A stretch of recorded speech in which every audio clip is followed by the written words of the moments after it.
আজিজুল বারী হেলাল, আমরা দেখলাম যে বিএনপি মহাসচিব মির্জা ফখরুল ইসলাম আলমগীর তিনি বলেছেন, সুন্দর কথা বলেছেন, যে কথাটি আমরা বলি সেটা হচ্ছে শত ফুল ফুটবে। তো শত ফুল কি আসলে ফুটছে? আমরা তো দেখছি বারবার বিভাজনই হচ্ছে এবং সেখান থেকে যে বের হয়ে সেটা ঐক্যের রাজনীতির কথা আমরা বলছি বারবার, সেটা দেখছি না। ধন্যবাদ। দেখেন, বাংলাদেশে এখন যে ফেব্রুয়ারি মাসের নির্বাচনের যে নিয়ে মানুষের যে আশঙ্কা, মানুষের যে সংশয় ছিল, আমরা কিন্তু সেটা অনেকটা এখন দেখছি যে কেটে গেছে। অনেক দল, সমস্ত দলই নির্বাচনের দিকে ঝুঁকে পড়েছে। এটা একটা আমাদের বড় সাকসেস।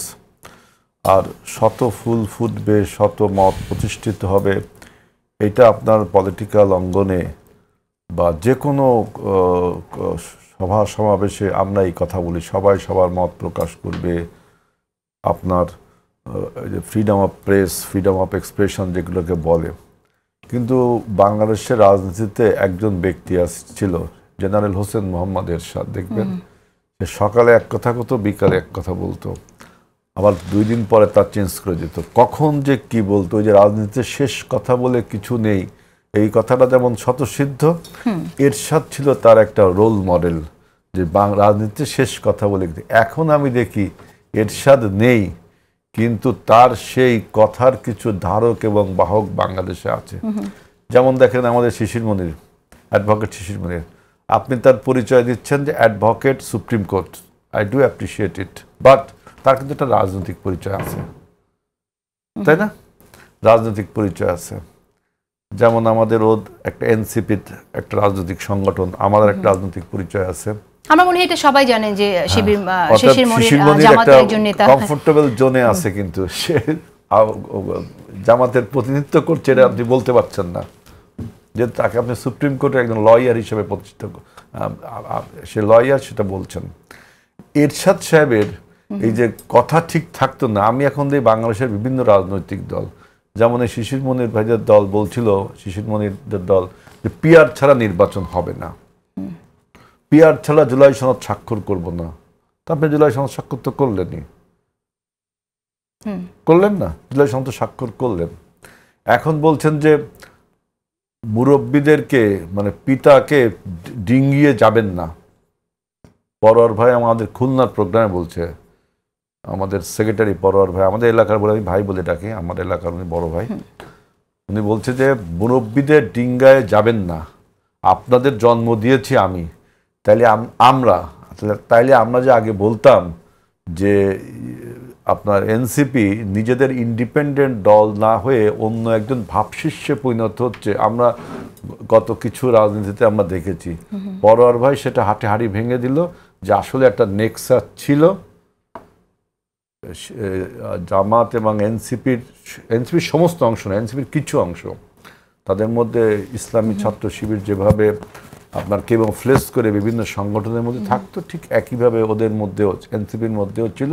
সেটা পরোয়ার ভাই প্রমাণ করলো যে তোমাদের নাকি এখনো আছে, কারণ আমরা তো শুনি যে এখনো অনেক লোক এনসিপির ভিতরে রয়ে গেছে। একই জিনিস ছিল, আছে একই জিনিস, যে তাদেরকে আমি জন্ম দিয়েছি, বাপের আগে যেও না। তাইলে তো পরোয়ার ভাই, এটা আমি পলিটিক্যাল রেটরিক হিসেবেই নেব, কারণ এই উপমহাদেশের সবচেয়ে পুরনো দল কংগ্রেস, কংগ্রেসের পরে যে দলটি তৈরি হয়েছে সেটা হলো মুসলিম লীগ আর হিন্দু মহাসভা, তাই না? এরপরে নতুন রাজনৈতিক দল হিসেবে আবির্ভূত হয়েছিল মুসলিম লীগের গর্ভ থেকে বের হয়ে এসে আওয়ামী লীগ। মুসলিম লীগ যদি বলে যে তোমাদের আমি জন্ম দিয়েছি, তোমরা আমার উপরে যেও না, এটা তো আসলে ইললজিক একটা কথাবার্তা। আবার দেখবেন 71 সালে যখন আপনার আওয়ামী লীগ থেকে বের হয়ে জাসদ একটা তৈরি হলো, তাই না?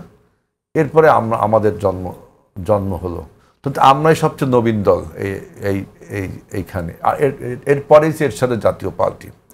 অতএব রাজনৈতিক আপনার বিভাজনগুলো, রাজনৈতিক দলগুলো এইভাবেই সৃষ্টি হয়, মতের, পথের, আদর্শের পার্থক্যের এইভাবে তৈরি হয়।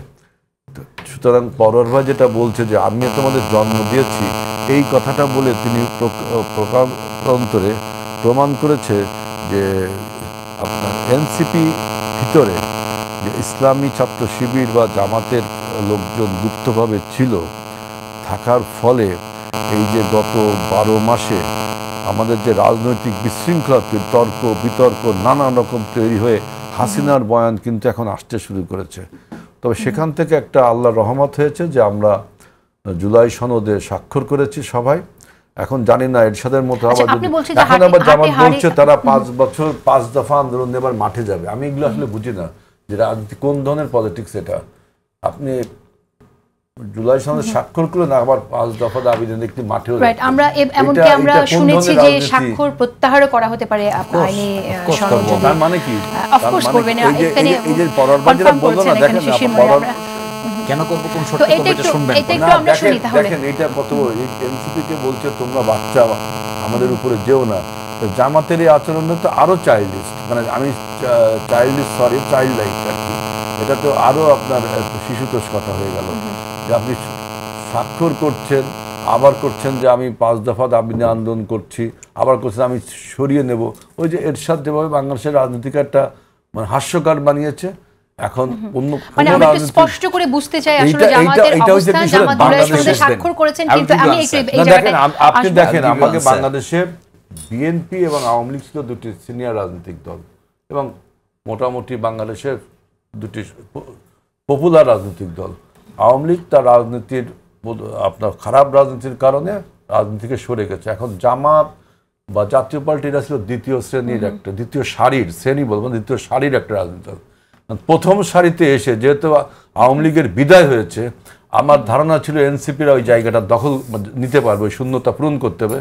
কিন্তু ওই যে বললাম ভাবশিষ্যে পরিণত হয়েছিল বিধায় আজকে দ্বিতীয় সারির দল থেকে জামাত প্রথম সারিতে এসে রাজনীতির কোনো ব্যাকরণ, রাজনীতির কোনো নর্মস, রাজনীতির কোনো মানে আপনার যে সমস্ত চিরকালীন নিয়ম কানুন আছে কোনো কিছুই মানছে না।